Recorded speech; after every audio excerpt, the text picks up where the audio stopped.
The cold whips across the face. The wind roars as if the ocean itself protests against human stubbornness. And now the question: how did people, who had neither compasses nor maps, manage to cross the icy silence of the North Atlantic 5 centuries before Columbus? What made them risk, go where there wasn't even the word America? And why, 1,000 years later, do archaeologists still argue? Where exactly did their journey end? In a land of fogs, or in a land where grapes grow? The first threads of this story stretch from the end of the 10th century. Then the Vikings, descendants of Norwegian and Icelandic settlers, had already mastered the ice of Greenland. The saga tells of a man named Eirik the Red, an exile who found the Greenland, and named it so not for truth's sake, but for hope's sake. Archaeological excavations in Brattahlid confirm, on this land indeed stood their wooden houses, warmed by hearths, and a belief that beyond the horizon lay something even greater. When the northern sea freezes like glass and the air cuts the skin, a Viking ship seems like a living creature. Its long body with curved sides is called a drakkar. This is not just a vessel, but a symbol of will. Light as a feather and flexible as a snake, the drakkar glided over the waves as if the ocean itself parted before its bow. It was on such ships that the Norsemen discovered not only Greenland, but also a new feeling, the taste of the unknown. This spirit pushed them further. In one of the accounts of Eirik the Red's saga, a young man is mentioned, Leif Erikson, son of that very exile. He heard of a land to the west from the merchant Bjarni Herjolfsson, who had drifted off course and seen shores unlike Greenland. And it was then that the Vikings first heard of a continent where no human foot from Europe had trod. The term that historians use to describe such journeys sounds like expansion, the movement of peoples beyond their familiar world. But for the Norsemen, this was not a word, but a call of blood. They did not write chronicles, did not build empires. They simply went to sea, because the sea called. The distance from Iceland to the coast of North America is about 4,000 kilometers in a straight line. But for them, this was not a straight line, but a chain of ice, fog, and stellar landmarks. Viking navigation was based on memory. They memorized the wind direction, the color of the water, the position of the sun, and the smell of the land. This method was called vector sailing. Modern researchers confirm, even without instruments, using only sight and intuition, they could travel thousands of kilometers with minimal deviation from course. It smells of salt, tar, and wet wool. The cold rings in the air, in the chest. There is no fear, only a thirst for the journey. Thus, at the end of the 10th century, begins a journey that will change the history of discoveries long before Columbus. But for now, it is merely a shadow on the horizon, a land they have not yet seen but already feel, like a call through the wind and the icy night. On the edge of Greenland, where even in summer the ice does not fully recede, Leif Erikson prepares his expedition, not for glory, but for truth, hidden behind the gray line of the horizon. The cold chills to the bone, and the waves thunder, as if the gods themselves test the resolve of everyone who dares to venture into the western void. And yet he goes. But why? To prove that beyond the ocean there is land where one can live, a land where the grasses are greener and the sun does not hide behind the ice. Archaeologists found in the layers of Greenland fragments of Norse tools, parts of drakkars, and even pieces of fabric woven from sheep's wool. These traces confirm that the Norsemen indeed built ships right on the icy shores. One of the found items, an iron anchor, weighing about 20 kilograms, found near modern Nuuk. It became a silent witness to how the Vikings prepared their path to the west, to where their map ended, and fear began. The drakkar on which Leif sailed was about 20 meters long and accommodated 35 people. Its planks were fastened with iron rivets, and the hull was covered with tar, so that it would not let in water. But most importantly, It was flexible. When the ocean struck it, it did not break, but breathed.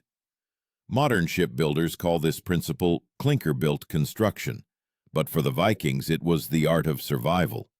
It smelled of tar, sea salt, and campfire smoke. The men hoisted linen sails, checked the oars, sharpened their knives. Not only warriors sailed with them. Among the crew were carpenters, blacksmiths, and one priest to guard the soul from darkness. Sagas tell that animals were also taken on board, goats, sheep, sometimes even chickens, not only for food, but to know when land was near.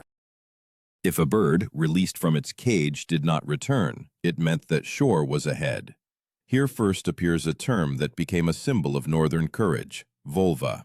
Thus was called a woman-seer, who could see the path in the future. Legends claim that it was the Volva who predicted Leif's safe return, but warned, the land you will find will not be paradise, but a trial. For the Vikings, prophecy was not a sentence, but a compass, pointing to where destiny awaited. Cold waves crashed against the hull. Snowflakes settled on the sails, turning them into icy wings. Every movement of the sailors, precise, like a hammer blow. They knew a mistake here cost lives. Their diet consisted of dried meat, grain, salted fish, and water in wooden barrels, which had to be heated with coals so it wouldn't freeze. Archaeologists studying finds from Lonso Meadows found charred bones and remnants of coal, proof that the Norsemen indeed cooked food on the new shores, using the same methods as at home. At sea there were no stars, only gloom and snow. Then an ancient art came into play, called the sunstone. This was a transparent calcite crystal, which could be used to determine the sun's position even through fog. Modern optical research has shown this stone could indeed aid navigation. It was their invisible compass, a tool that connected science and faith. The water turns dark, the sky low. Leif stands at the bow of the ship, clutching a rope, and the wind whispers, ahead, the unknown. Every wave could be their last, every day their last dawn. But ahead, there is a call, one stronger than fear, louder than the wind, older than the world itself. And when morning brings a faint glow in the west, no one believes their eyes. Land, a dark strip, like a mirage. They move towards it, as if to a vision, not knowing if death or salvation awaits them there. For at this moment everyone understands. Everything left behind, the past, and ahead, a new history. A history that would later make scientists argue for centuries and ask the same question: who was the first to step onto American soil?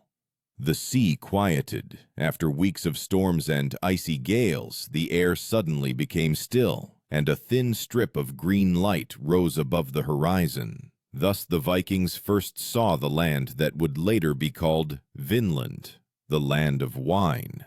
Leif Erikson stood at the bow of the Drakkar, gazing at the shore. He did not know that before him was the edge of a future continent. He was simply looking for a place where he could dry the sails, warm his hands, and hear the sound of birds, not the roar of waves. But it was this moment, when a man from a world of icy winds first saw the soft shore of America, that became the starting point of a new era. The saga tells that Leif and his men landed on 3 lands, which they named Helluland, Markland, and Vinland. Modern historians identify them with Baffin Island, Labrador, and Newfoundland. Archaeological excavations at Lonso Meadows confirmed the Norsemen indeed reached these shores around the year 1000. There they found iron rivets, remains of houses with turf walls, and a smithy's forge, the first in the history of America. On this land, the air smelled differently, not of ice and salt, but of damp grass and berries. One of the warriors, according to the saga, said, "One can live here." The sun stood higher than in Greenland, and the earth felt warm even through their boots. They found grapevines, hence the name Vinland, although modern researchers believe these could have simply been wild berries. But for the Norsemen, this was a sign. The land was fertile, and that was enough to make their hearts stir. When the Vikings built their first houses, they were surrounded by silence, not ringing as in the Arctic, but dense, filled with the rustle of leaves. They cut down trees with light iron axes called sayax, short but sharp, ideal for work in the forest. For them, it was not a tool, but an extension of the hand. It was precisely such axes that archaeologists later found in the layers of the cultural horizon of Lonso Meadows, confirming every word of the ancient sagas. At night, they sat by the fire, listening to the crackling of tar. Sometimes, someone would say they heard voices in the distance, not the wind, but as if people. At first, they laughed, then fell silent. Soon, they indeed saw others, people with copper skin, short, swift, agile. In the sagas, they are called skraelings, a word that means strangers or savages. These were probably the ancestors of the Inuit or other indigenous peoples of Canada. The first encounter was cautious, an exchange of gifts, fish, skins. But then, fear. Contact with the skraelings became the first documented instance of two worlds separated by an ocean meeting. But for the Vikings, this was not the discovery of a civilization, merely a new trial. They did not know that they stood on the threshold of a continent that would one day change the fate of humanity. They simply survived. Sagas say that Leif called his settlement Leifsbudir, Leif's houses. These were low structures with sod roofs, reinforced with stones so the wind would not carry them away. They extracted iron from bog ore, used furs to insulate the walls, and dried meat on wooden racks. Archaeologists confirm the found fragments of charcoal, ore, and iron slag correspond to technologies known in Norway at that time. Winter in Vinland was milder than in Greenland, but more dangerous, not from the cold, but from loneliness. People missed home, and the darkness, descending from November, drove them mad. Then a word sounded more terrible than any weapon: neath. Thus, in Scandinavian culture, they called the longing that eats away at the soul. Those who could not endure neath threw themselves into the sea or went into the forest. Some did not return. But even in this darkness, Leif remained true to his goal. He committed to memory every curve of the shore, every current, so that he could return, because he knew others would follow him. His voyage became not just an expedition, it transformed into the first documented crossing from Europe to America. When they hoisted their sails back in spring, the waves again crashed against the hull. But now, behind the stern remained not just land, a legend remained. A land where people first proved the boundaries of the world are not a line on a map, but the limit of human resolve. And all that is needed to rewrite history is a step beyond the horizon, to where fear ends and the journey begins. Several years passed after Leif's return. His story of a new land rich in forests and game spread throughout Greenland, and soon another Norseman, Thorvald Eriksson, Leif's brother, decided to go further. His heart gave him no rest, for if Vinland existed, it needed not just to be seen, but to be settled. But this expedition would be the first where the Vikings would face not the sea, but people. And for the first time they would feel that the ocean was not the most dangerous thing awaiting them on the new continent. Thorvald set out with 30 warriors. They sailed on the same flexible drakars, but now armed to the teeth. Shields made of planks, spears, short swords, axes, and longbows. Every warrior knew. Now this was not reconnaissance, but conquest. Archaeologists found arrowheads and fragments of weapons in the layers of Lonso Meadows, traces of clashes that the sagas would later recount.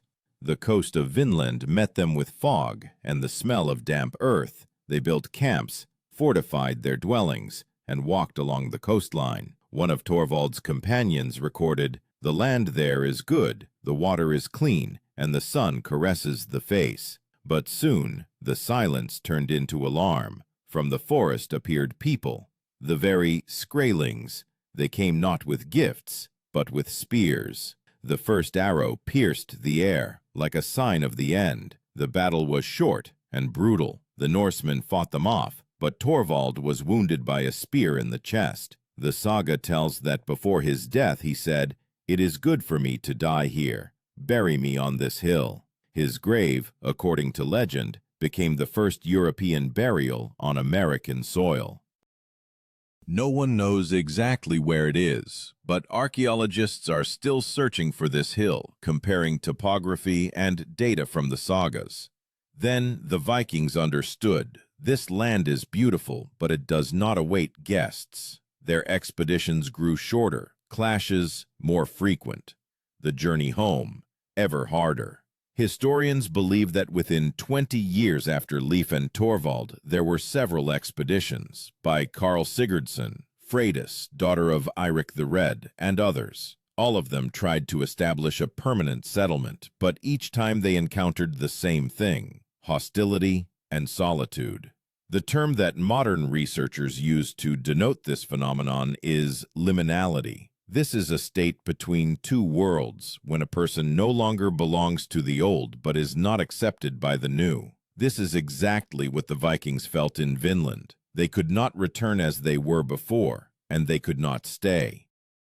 Sagas describe an episode when the Norsemen exchanged goods with the Skrælings, milk for skins, iron for fish. But one day someone raised a sword, and the trade turned into a massacre. Historians believe that this conflict became the final blow. The Vikings understood, without an alliance with the locals, they would not hold this land. And an alliance was impossible. Their worlds were too different. People died from wounds, diseases, cold. Winters in Vinland, though milder than Greenland's, were still merciless. Icy winds and constant moisture ruined ships, caused wood and fabric to rot. Moreover, iron supplies were depleting, and without blacksmithing tools, the Norsemen lost their main weapon against time. Archaeological finds confirm their forges fell silent, and their homes gradually turned into turf mounds. But even then, they did not give up. The last known expedition was led by Freydis, daughter of Eirik the Red, a woman whose fury entered legends. The saga tells how, when enemies surrounded the camp, she snatched a sword from a fallen warrior, struck her shield, and cried, "Better death with weapons than life in fear." According to historians, this episode reflects the spirit of the Norsemen, indomitable even in the face of inevitable demise. Freydis survived and returned to Greenland, but after her voyage, no one else dared to go west. Vinland became a myth, a place whispered about around campfires but never returned to, and yet its memory did not disappear. For centuries, the sagas were passed down orally, turning into legends, until in the 20th century, archaeologists found proof that it was all true. It was here, on the edge of an unknown continent, under the winds of Newfoundland, that the boldest chapter of Norse history concluded, but not history itself. Because the trace left by the Vikings outlived their bodies, their ships, and their fears, and quietly waited for its hour, when humanity would once again dare to look beyond the horizon. Centuries passed. The fire of Vinland's campfires had long since died out. The turf roofs had settled, and the drakars had rotted under the snow. The Vikings left, and the ocean, like an indifferent guardian, erased their traces. But memory did not die. In the cold sagas of Iceland, written 100 years after the events, lived the names of Leif, Thorvald, and Freydis. For their descendants, they became not just heroes, but a myth about people who dared to touch the end of the world and peered into a void where there were yet no maps nor gods of a new world. And only in the 20th century did the history, hidden underground, come alive again.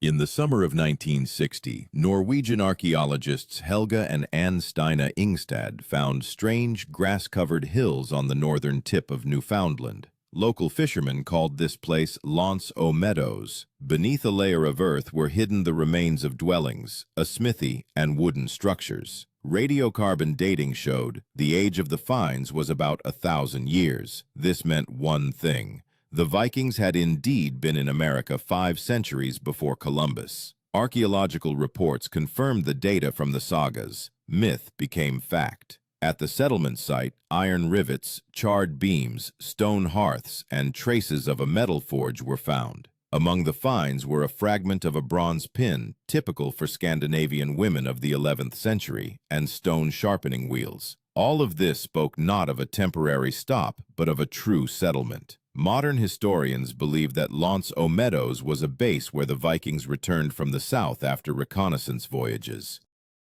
It was a frontier, a boundary between the known and the unknown. Here, a term comes alive that best describes this moment: apoxia. In ancient Greek, it means breath before the abyss.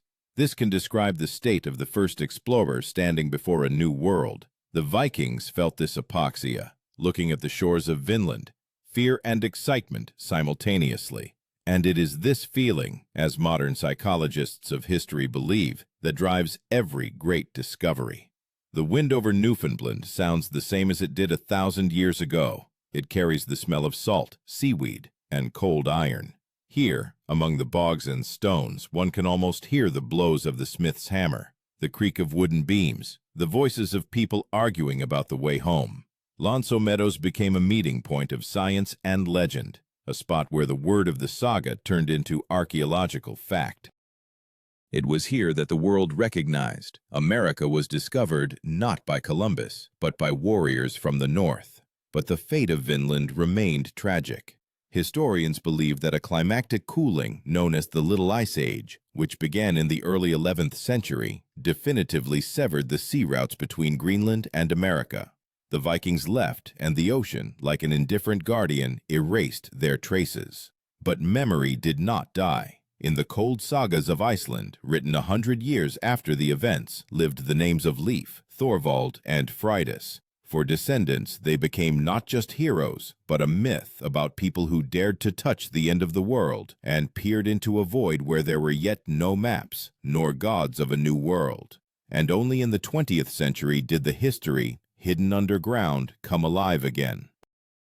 In the summer of 1960, Norwegian archaeologists Helga and Ann Stina Ingstad found strange, grass-covered hills on the northern tip of Newfoundland. Local fishermen called this place Meadows. Beneath a layer of earth were hidden the remains of dwellings, a smithy, and wooden structures. Radiocarbon dating showed the age of the finds was about 1,000 years. This meant one thing. The Vikings had indeed been in America 5 centuries before Columbus. Archaeological reports confirmed the data from the sagas. Myth became fact. At the settlement site, iron rivets, charred beams, stone hearths, and traces of a metal forge were found. Among the finds were a fragment of a bronze pin, typical for Scandinavian women of the 11th century, and stone sharpening wheels. All of this spoke not of a temporary stop, but of a true settlement. Modern historians believe that Meadows was a base where the Vikings returned from the south after reconnaissance voyages. It was a frontier, a boundary between the known and the unknown. Here a term comes alive that best describes this moment: apoxia. In ancient Greek, it means breath before the abyss. This can describe the state of the first explorers standing before a new world. The Vikings felt this apoxia, looking at the shores of Vinland, fear and excitement simultaneously. And it is this feeling, as modern psychologists of history believe, that drives every great discovery. The wind over Newfoundland sounds the same as it did 1,000 years ago. It carries the smell of salt, seaweed, and cold iron. Here, among the bogs and stones, one can almost hear the blows of the smith's hammer, the creak of wooden beams, the voices of people arguing about the way home. Meadows became a meeting point of science and legend, a spot where the word of the saga turned into archaeological fact. It was here that the world recognized America was discovered, not by Columbus, but by warriors from the north. But the fate of Vinland remained tragic. Historians believe that a climactic cooling, known as the Little Ice Age, which began in the early 11th century, definitively severed the sea routes between Greenland and America. The ocean became deadly. Voyages ceased. The Greenlandic colonies gradually died out, and the path to the west once again closed with fog for hundreds of years. And yet, traces of their spirit remained. The technology of clinker-built ships formed the basis of shipbuilding in northern Europe. Navigation by the sun and stars became the prototype of future maritime methods. Even the word Viking transformed into a symbol of determination to go where there were no roads. Their journey changed not the map, it changed the perception of what was possible. When Columbus set out west 5 centuries later, he did not know about Leif Erikson. But his path repeated the northern route, from Europe across the ocean to a new world. The irony of history is that humanity had already been there, had already stepped on that shore, already knew that land beyond the sea existed, only it had forgotten. Today, a museum stands at the site of Lonso Meadows. Tourists walk on wooden boardwalks where once people in chainmail passed. One can hear the wind humming in the grass, as if in the strings of an old instrument. Every step on this land is like breathing through time. Here, past and present merge, Viking and archaeologist, sword and shovel, legend and proof. Historians still argue, how far south did they go? To Nova Scotia? To Maine? Perhaps even to the Gulf of St. Lawrence? There are no answers, but one thing is known for certain. They were the first. Pioneers not merely geographical, but human. Those who taught the world that the ocean is not a wall, but a road. And when you stand on the windy shore of Newfoundland and watch the fog creep over the sea, a feeling arises as if somewhere out there, beyond the gray waves, one can still hear the thump of oars and the cry of a person who, 1,000 years ago, first saw America and said, "Land." 1,000 years have passed. The world has changed beyond recognition, but the ocean has remained the same. Its waves still crash against the rocks of Newfoundland, and the wind, that same northern wind, still carries the whisper of those who first crossed its icy heart.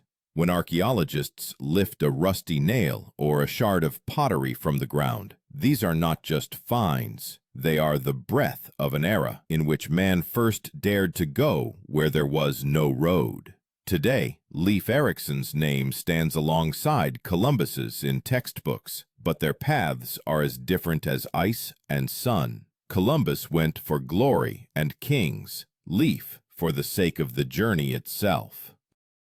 His voyage brought no gold, created no empires, changed no world economy, but it proved something greater, that man is capable of passing through fear and surviving in a world where there are yet no names. The term modern researchers use to designate such expeditions is pioneering. This is not simply the discovery of territory. It is the readiness to step where knowledge ends and faith begins. And in this sense, the Vikings were the first pioneers of modernity, not conquerors, but witnesses to the boundless nature of human will. Their story is not only about battles, cold, and ships. It is about how any discovery begins with an inner movement, with the desire to see beyond the horizon line, not an end, but an opportunity. Their dracars, built from bent planks and dreams, became a symbol that even the most fragile ship can cross the harshest ocean, if it is commanded by a person who does not know the word impossible. Archaeologists continue to search for traces of new settlements. Every found fragment of wood, every speck of coal, is confirmation that 5 centuries before European flags flew over the New World, Norsemen already stood here. Their steps on American soil were the first, and although their trace vanished beneath moss and snow, the fact itself remains. They reached it. And now a question for you, the viewer. If you had lived in their time, would you have dared to go to sea, where every storm is a sentence, and every flash of light on the horizon Possibly a mirage. Could you have held the rudder when the wind lashed your face, and the whole world said, "There is nothing further"? The story of Leif Erikson is a reminder that boundaries exist only in the mind. What the seas divided, hearts connected, and perhaps it is this that makes us heirs to those who once looked at the horizon and did not turn away. For as long as there are those who go further, the world will never become small.